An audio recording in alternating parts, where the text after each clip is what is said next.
बुद्धि नहीं कर पाएगी। आपके मेरे जीवन में वो काम होने जा रहा है जो हमारी ताकत नहीं कर पाएगी। आपके मेरे जीवन में मैं आप वहां उस स्तर पहुंचने जा रहे हैं जहां हम अपनी सामर्थ्य से नहीं पहुंच पाएंगे, क्योंकि ये परमेश्वर का काम है, ये परमेश्वर का काम है। हम इस महीने में परमेश्वर के काम को देखने जा रहे हैं। ये दूर के ये चमत्कार, ये भक्ति हमें इस बात को बताती है परमेश्वर अपने कार्य को करता है।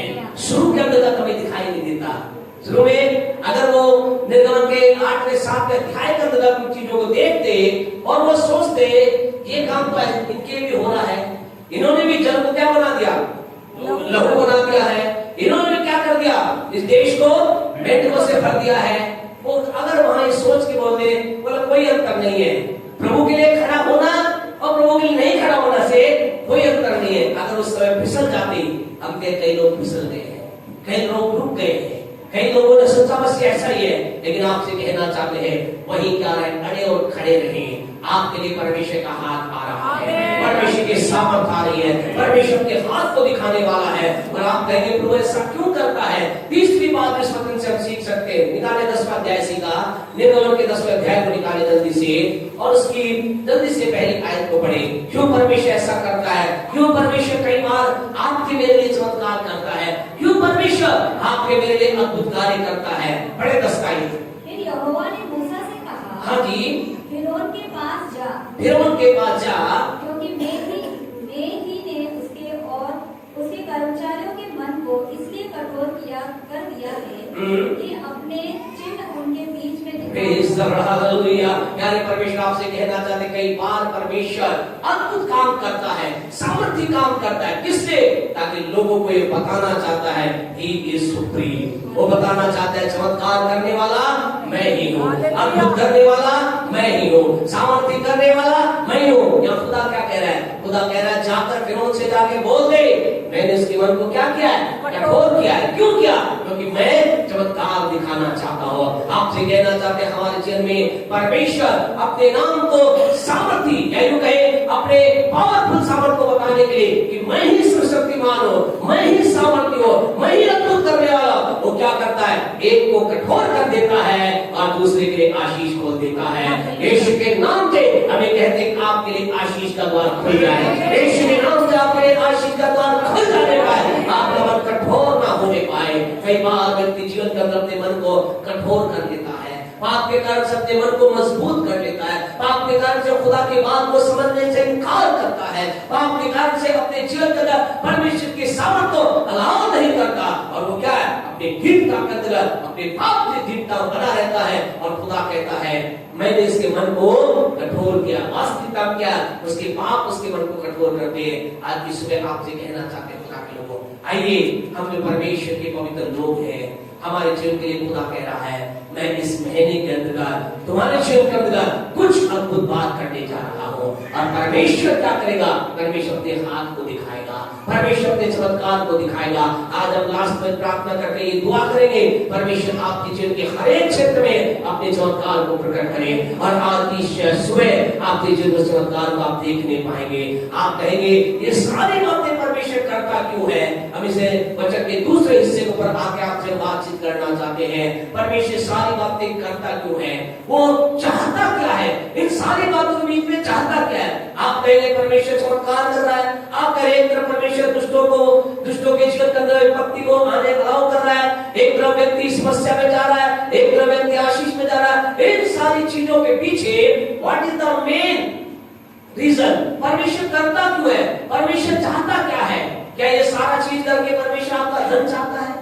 क्या ये सारी चीज चाह करके ये चाहता है कि परमेश्वर बात को बताए कि मैं सामर्थ्य हूँ? वो ऑलरेडी सामर्थ्य है, लेकिन जानते हो इन सारी बातों के पीछे उसका उद्देश्य क्या है? उसको हम इस महीने में समझना है। और इस महीने में खुदा इस चमत्कारों के बीच में हमें बताना चाहता है। क्या चाहता है? जल्दी से वचन हमारे साथ चले। निर्गमन के अंतर्गत हम जब है इस पुस्तक के अंतर्गत आपसे कहना चाहते हैं इन्हीं चमत्कारों के बीच में परमेश्वर चमत्कार कर रहा है। और इन चमत्कारों के बीच में परमेश्वर क्या कह रहा है? जल्दी से पढ़े, निर्गमन 7 का 16 पढ़े। हाँ जी,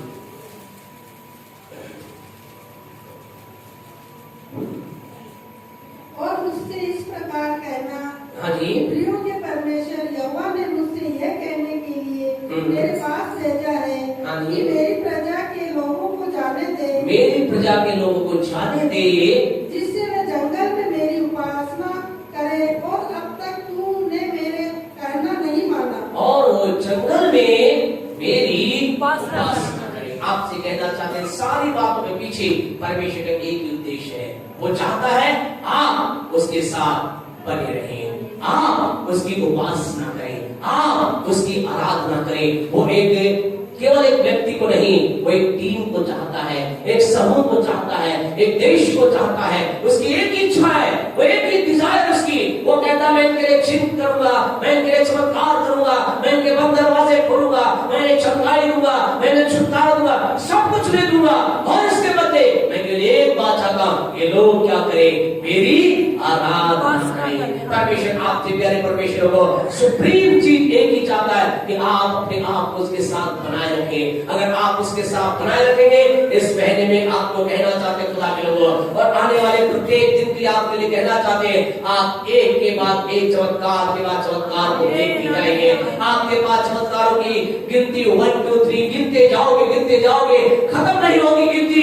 खुदा के अद्भुत चमत्कार आपके जीवन में नदियों के समान, बाढ़ के समान अद्भुत रीति से प्रभु का महान कार्य आप जीवन के हर क्षेत्र में देखेंगे। लेकिन क्या आप रेडी हैं उसकी आराधना के लिए? खुदा हमें क्या कहता है? परमेश्वर कहता है, मैं तुम्हें चाहता हूं, मैं चाहता हूं तुम मेरी आराधना करो, मैं चाहता हूं तुम मेरे साथ बने रहो। क्या तैयार है? क्या तैयार है? क्या तैयार है? और आपसे कहना था, यही सबसे कठिन बात यही है, परमेश्वर की आराधना करना, परमेश्वर के साथ अपने आप को बनाए रखना। और फिरौन ने जानते क्या कहा? पढ़े अब रुकावट नंबर 1, पहले रुकावट पढ़े, फिर आने वाले दिनों में बाकी देखेंगे। निर्गमन 8:25 पढ़े। हाँ जी, क्या कहा इसने? तब फिरौन ने मूसा और हारून को बुलवा कर कहा, तुम जाकर अपने परमेश्वर के लिए इसी देश में बलिदान करो। क्या कहा? तुम जाकर अपने परमेश्वर के लिए इसी देश में, इसी क्या लिखा है? इसी देश में बलिदान करो। यानी क्या कह रहा है? फिरौन ने कहा, ठीक है, तुम आराधना करना चाहते हो, खुदा की स्तुति करना चाहते हो, प्रभु की महिमा करना चाहते हो, ठीक है, तुम यही प्रभु की आराधना करो। आपसे कहना चाहते हैं, परीक्षा नंबर 1 यही परीक्षा है। यही शैतान हमारे कानों में कहता है, यही शैतान के लोगों का कानून बोलता है। क्या बोलता है? तुझे आराधना करनी है, यही आराधना कर ले। यही का मतलब जहां है वहां आराधना कर ले। जहां है का मतलब जिस स्थिति में है वैसे आराधना कर ले, अपने स्थान को बदलने की जरूरत नहीं है। लेकिन आपसे कहना चाहते एक और बाद में परमेश्वर ने क्या कहा? परमेश्वर का नहीं, ऐसा नहीं होगा। यहाँ तुम जो आराधना करोगे वो ग्रहण योग नहीं होगी। आज कई लोगों की प्रॉब्लम ये है, वो कहा है जहां है वहीं से आराधना कर रहे हैं। इसका मतलब जिस स्थान पर है वहीं से आराधना करें। जिस स्थान का मतलब जो उनका जीवन है उसी जीवन के साथ वो खुदा की आराधना कर रहे हैं। और क्लियर आपको बताना चाहते हैं, वो क्या है? जैसे उनके साथी हैं वैसे ही वो है। वो साथी क्या कर रहे हैं? वो साथी भी फेसबुक चैट और क्या कहते हैं, व्हाट्सएप चला रहे हैं, और ये भी व्हाट्सएप कर रहे हैं। वो भी फ्रेंडशिप है ना, बॉयफ्रेंड गर्लफ्रेंड कर रहे हैं, ये भी बॉयफ्रेंड गर्लफ्रेंड कर रहे हैं। और क्या कर रहे हैं? ठीक है, क्या दिक्कत है? वो भी ऐसा कर रहे हैं, ये भी ऐसा कर रहे हैं, और मिलकर क्या वो उधर कर रहे हैं, हम यहाँ खुदा की आराधना कर रहे हैं। नहीं खुदा के लोगों, अगर आप अपने स्थान को तुमने चेंज नहीं किया, हम जब तक अपने स्थान को चेंज नहीं करेंगे, एक व्यक्ति का आराधना ग्रहण होने वाली नहीं है। हम जब तक लोगों को व्यवहार से बाहर नहीं निकलेंगे, तब तक लोग आपके बारे में ये नहीं कहने वाले ये वो स्त्री है, ये वो पुरुष है, ये जवान है जो फ्रेंडशिप की बातों पर विश्वास नहीं करता, ये व्हाट्सएप पर तमाम प्रकार की बुरी बातों में इन्वॉल्व नहीं है, ये नशे और गंदे काम में इन्वॉल्व नहीं है, ये तमाम चीजों की बातों में इन्वॉल्व नहीं है। जब तक हम अपने आप को अलग नहीं करेंगे, याद करें, आप दिन और रात की आराधना करें, एक ऐसे व्यक्ति का आराधना स्वीकार नहीं होगी।